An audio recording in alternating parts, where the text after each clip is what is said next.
Mulan's Lunar New Year, written by Natasha Yim and illustrated by Sophie Lee.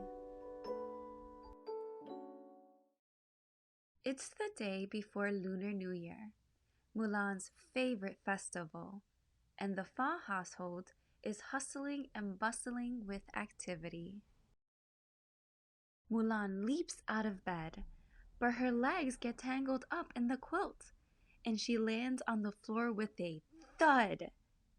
This is not a lucky start to the new year, she thinks. She quickly untangles herself and hurries to her wardrobe. Now that Mulan is 7 years old, she can finally help with the preparations. Grandmother Fa walks into Mulan's room and says with a laugh, "I like your originality." Mulan blushes as she notices that she's put her clothes on backwards. "I think you might need some extra luck today," Grandmother says, smiling. "Everything you do during the New Year festival brings you good luck or not. So, here's a little red for luck, eh?" she says as she places a sprig of flowers behind Mulan's ear. After readjusting her clothes, Mulan runs into the garden to help her mother gather flowers. "Fresh flowers welcome the birth of the new year," Mama reminds her.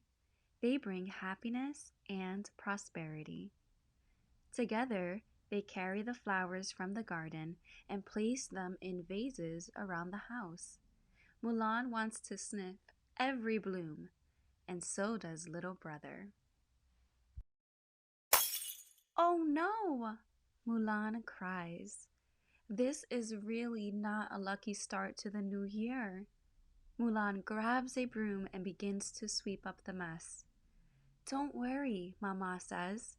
"We'll sweep out the bad luck. Make sure you get all the broken pieces, though. We won't be able to sweep for a few days after the new year starts. Or we'll sweep any good luck."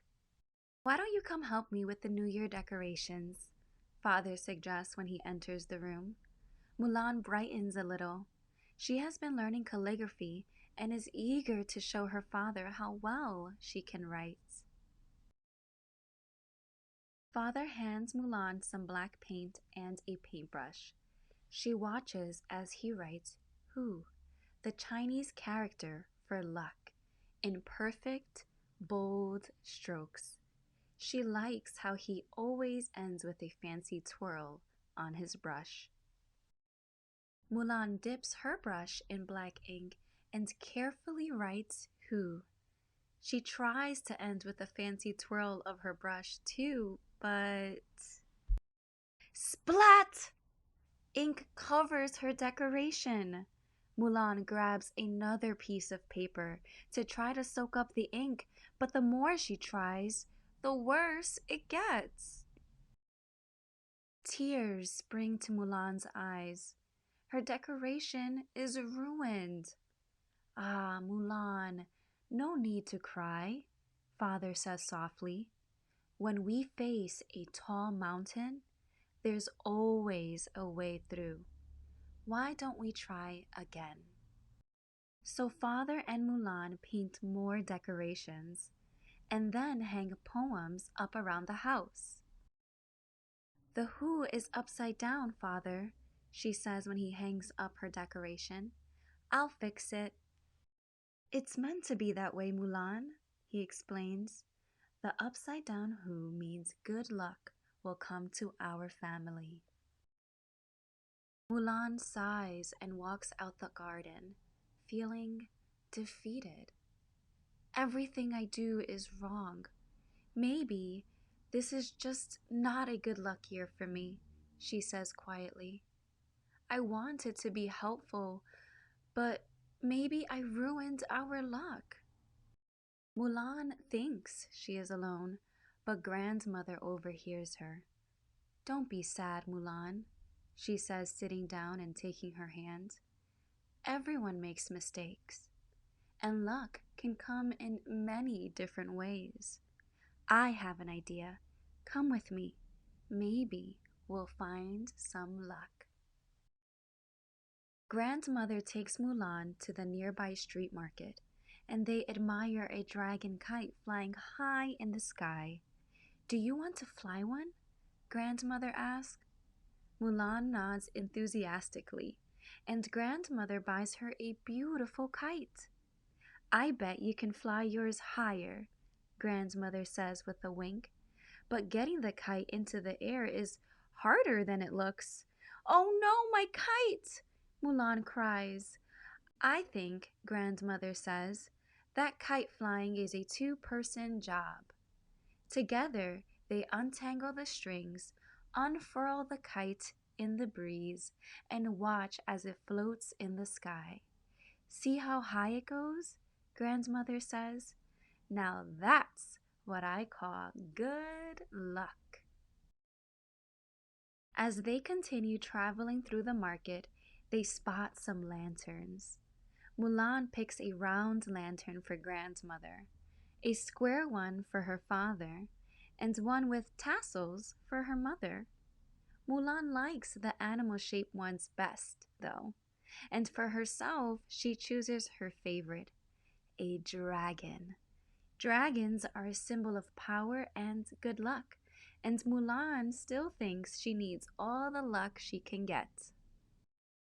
It's time to go home and prepare our New Year's Eve feast now, Mulan, Grandmother says. Can I help make the dumplings? Asks Mulan. Of course, replies Grandmother. I'll show you how to fold them up. The Fa family steams fluffy white buns for happiness and reunion, makes dumplings for prosperity, and cooks noodles for long life. I think we're finally ready for the feast, right? Asks Mulan. Not quite, says Mama. First, we must pay our respects to the ancestors. Mulan helps her parents gather the food offerings for the ancestors.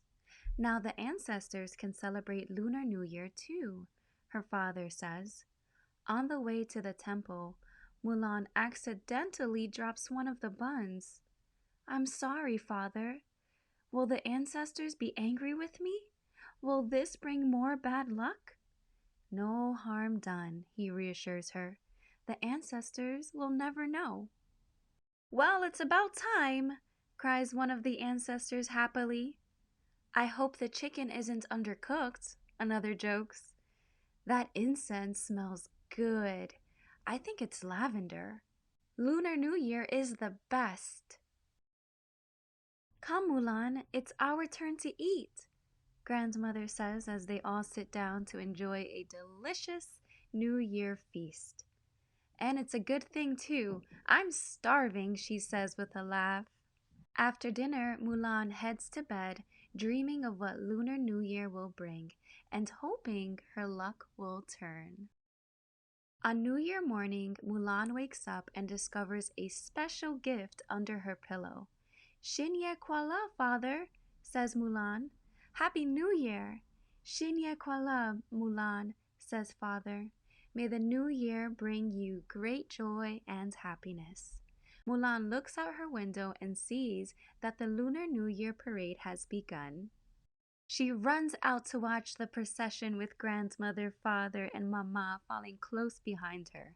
In her rush to get to the parade, she trips over her skirt and falls down. Are you okay, Mulan? Mama asks, helping her up. Can my luck get any worse? Mulan wonders. Father quickly picks Mulan up and places her on his shoulders. Now you've got the best view in the house. Mulan smiles all the way to the parade. Boom be boom, boom be boom, clang, clang, clang. As they walk farther though, Mulan has to cover her ears. Loud noises scare away evil spirits and the Nian, the fairy tale beast that lives high in the mountains, says her father, comforting Mulan. The beast is said to come down once a year to attack the villagers. Look, Mulan, Mama exclaims. It's time for the dragon dance. They cheer and clap as the dragon writhes past them. The longer a dragon dances, the more good luck it brings, Mama tells Mulan. Crackle! Pop! Bang! I do love Lunar New Year, Mulan says, lighting the firecrackers, watching the parade with you. Not such bad luck after all? Grandmother Fa asks. I think, Mulan says, good luck is having my family to share Lunar New Year with. The end. I hope you enjoy the story, dear reader. Thank you for joining me on this wonderful journey. Until our next adventure, may your days be filled with laughter, love, and endless stories.